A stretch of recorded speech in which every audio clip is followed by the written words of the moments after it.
You're good. Okay, I'm just gonna go. So start me there. You were saying you guys were leaving Cuba. So yeah, we left, immigrated, and went over to Spain. We were in Spain for a little over 4 months, with asylum seeking. Then come over. We finally get approval to come over. We had family and family friends that had us set up. So you're walking into a home. Car. My dad was. But that was in Stanton. That wasn't in. No, that was in County. Stanton. Yeah, it was Okay. the first place we lived, and my parents just had to like figure it out. I had when I was younger, I remember I had a running joke, and I would tell people I learned to speak English watching Happy Days. Right? I remember that. Remember that? Yeah. Yeah, I remember that. Because I just thought you were joking. No, like you I'm spoke like better English than me. So I'm just saying, okay. It's funny. So that was like it was my thing. I used to watch that show. I was obsessed with it. I loved Happy Days, and I used to watch it as a little kid. I still am obsessed with right? Happy Days. I love Henry Winkler. Yeah. And so, like, you grow up that way, and so you start. You're going to school, and they were doing jobs, and it was interesting because I talked to my parents now, and my dad was learning how to do like accounting and bookkeeping from a family friend of ours that had a business for it, and my dad was doing that, but then he was like working like multiple jobs in the evening, right? So like my dad, he would do balance. He was like a door guy at a bar in Santa Ana. Was this when you and I met? So let's see. When you and I met... You and I met 5th grade, Miss Carter's class. That would have been 83, maybe? Was it 5th? I thought wasn't it 4th?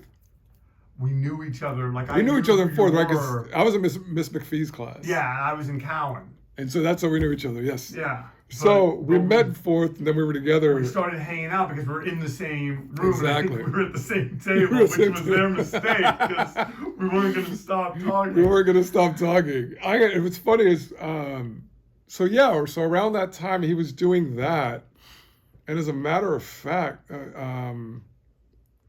so when you and I met, I was living off of you were Harbor. So I wasn't here yet. I was off Harbor and. It was right before Eddinger, but I forget the name of the street. Yeah, remember there was the first subway. I want to say it was the first subway in Orange County. The one on the corner. Yeah. I lived because right there, that little side street, which escapes me now. That's so. It was right by Chris and Pitts. Yes. And then Zodi's. Yes, thank you. Whatever that street is. Yeah. I keep wanting to say Lilac, but I don't know if that's it. So back that way, I lived over there. And what was funny is... did you guys own that house? No, we were renting there. Okay. And... Did you own Markham?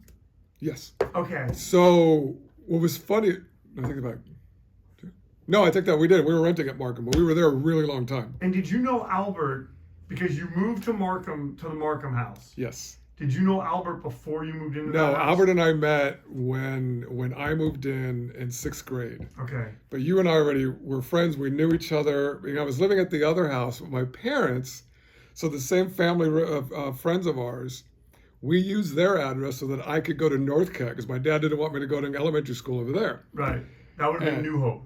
Yes. Yeah. Thank you. So I remember when you told me that. I still remember when you told me that. And I remember as you were telling me that, I'm such a dope. I didn't realize what you were telling me.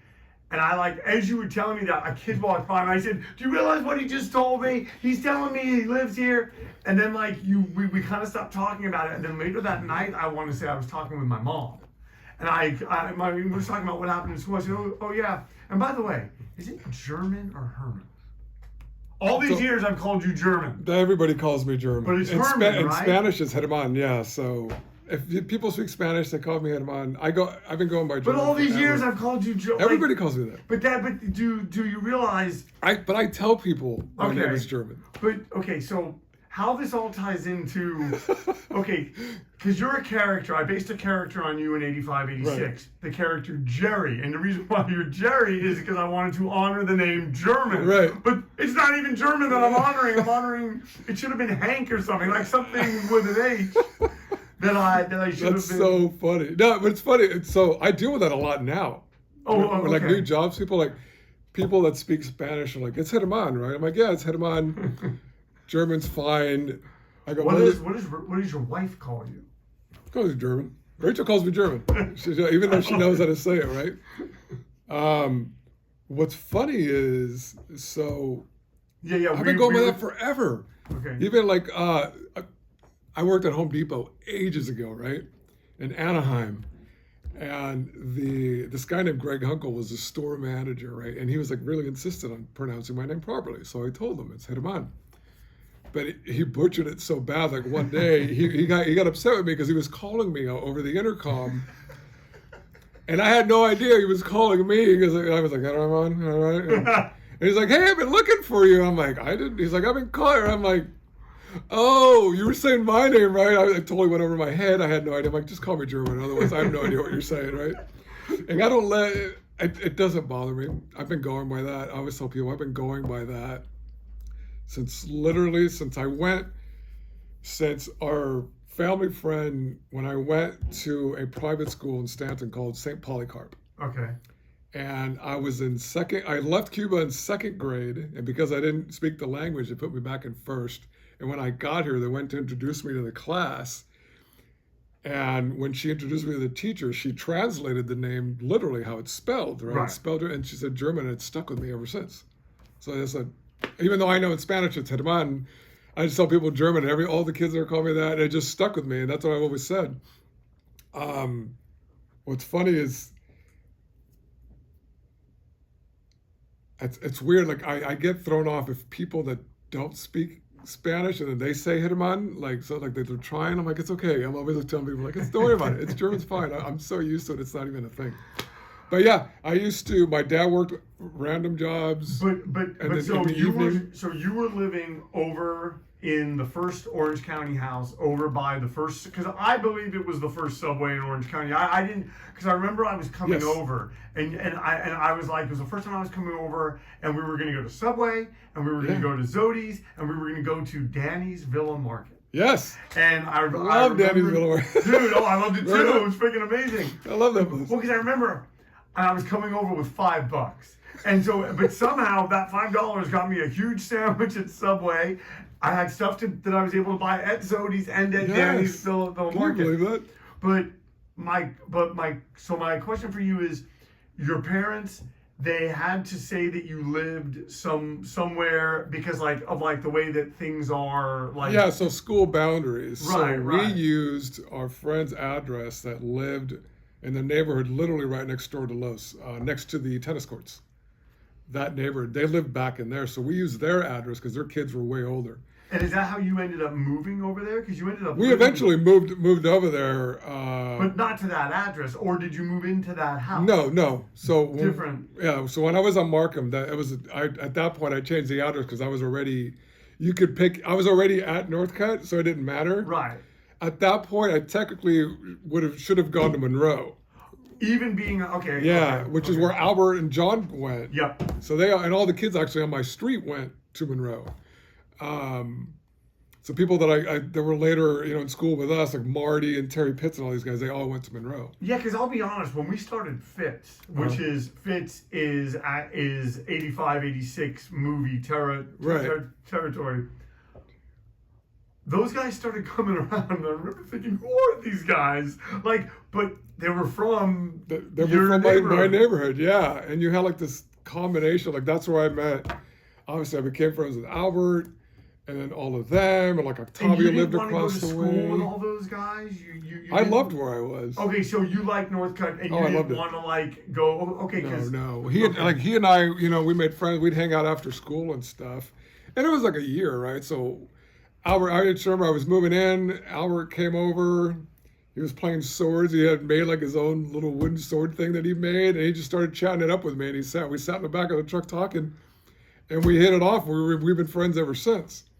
It was funny. I was just telling my dad and I were just laughing about this the other day because Albert's parents both worked at Steelcase, which was over here down this side of Fountain Valley. Okay. Yeah. And so, but it was a factory, right? So they dressed casually to work, but my dad, like during the day, was doing the accounting stuff. So he went to work with a tie and a briefcase. Right. And Albert was convinced that because I was Cuban and my dad spoke poor English said he was a communist spy, and he would hold to this truth for like years. He was like, dude, I was so convinced your dad was a spy. It was the funniest thing. It's so crazy the things. Okay, because what that speaks to right there, where would Albert have gotten that from? Which, by the way, character-wise in 85, 86, if Gerry's based on you, I kind of, because Brian, the Brian character in the thing, he is supposed to be John. Albert was sort of like an amalgam, and I don't know why I didn't give him his own character. I just think it was easier not to. But where I was going to with this is, that speaks to you what we were getting from TV then, because Albert had to have been watching like Highway to Heaven or one of those like shows that was on where like, oh, communists and this guy. It's on the news, dude, Red Dawn, all that stuff. I never, cause dude, well, and that's the thing about Red Dawn, like and I'm not saying that you even felt this way, but looking back now, like, I love that movie. I want to say I saw that movie with you. I know I saw it with you at least once somewhere, because we saw a lot of movies together at the Family Four. Yes. But or at the Family Twin, but which is actually shown in. I did a short called "The Best Days of My Life," and that's actually in. It begins with us going to the movies, and you and John see some girls, and it goes from there. So, but where I'm going with Red Dawn is this: like, so they have the Cubans and the Russians invade the U. Like, that's freaking offensive. Like.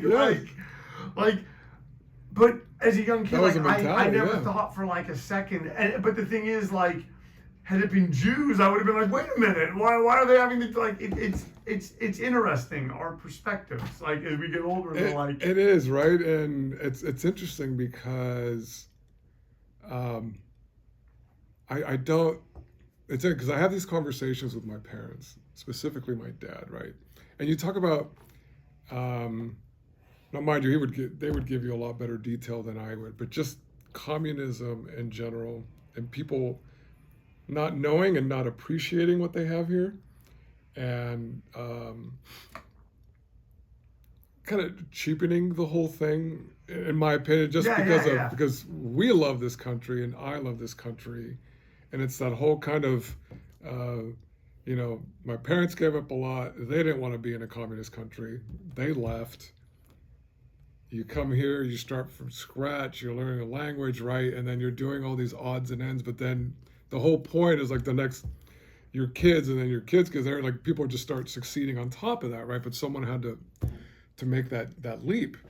And what's interesting is I'll talk to my dad now, and he gets like really upset, like the flag thing you were mentioning, not valuing what you have here. You know what drives my dad nuts? Is the people wearing like the Che Guevara t-shirts. Yeah. Drives him nuts, because he's like, that's so ignorant. They don't know what he stands for. The amount of horror, the people he's killed, and completely destroying countries. Because he was Fidel's right hand guy. People are like, oh, revolution. I'm like, what are you talking about? You live in a country, you can wear this t-shirt and no one's gonna call you out on it, thinking like you have no concept about what it is you're supposedly having a revolution for, because you don't live there. Right. And you have this fascination in your head that, like, my world sucks. No, it doesn't. It doesn't. You don't know. You know what I mean? And going through that, and my mom told me stories of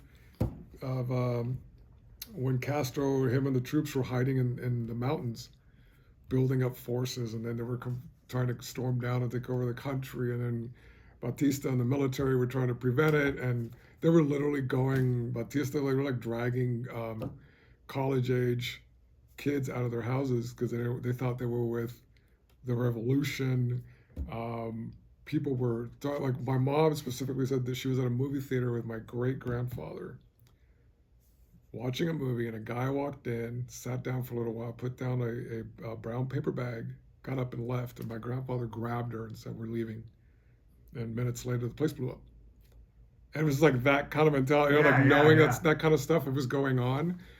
So to me, I'm like, Yeah, you don't know what it's really like and what people had to go through and why people left. I mean, nobody wanted to leave. That was their country, right? But it's the place is an absolute disaster. I still have family there. It's an absolute disaster. And so have you ever, or do you have any desire to ever go? I would love to go back. I have not. My dad's the only one that's been back, and he went back Oh, so he's been back. once. Yeah, it was. Is that when Obama kind of did the whole? No, it was way before that. Oh, It was wow. actually, oh my gosh, Evan, I want to say mid-90s. It was a few years after we graduated. And he went with a friend of ours who's also Cuban, and he went. And I will tell you, my mom came back, or he came back, and because he went with his friend, and my mom said it was rough. It took him months to go get back to normal because he had family there and he had seen all this thing, like all this stuff he had left. Then he gets on a plane and he leaves, and like that desire to go back and all this stuff he left, it really messed with him. It took him a long time to get over. And you're that. in college at that point. Yes. Yeah. And so what was great, it was, you know, it was like, oh, you know, he was talking about moving and we go to Miami. We're like, no, I'm like, you know, why do I want to go to Miami? And he's like, oh, it's like Cuba. I'm like, but we don't live in Cuba. Like, right. But you're younger and you're ignorant. Like, Dad, what are you talking about? And now that I'm older, I can understand it and appreciate what it was that he was going through. Right, right. What he wanted to be around something that would give Familiar. Yeah. That Yeah. would give him that sense of familiarity.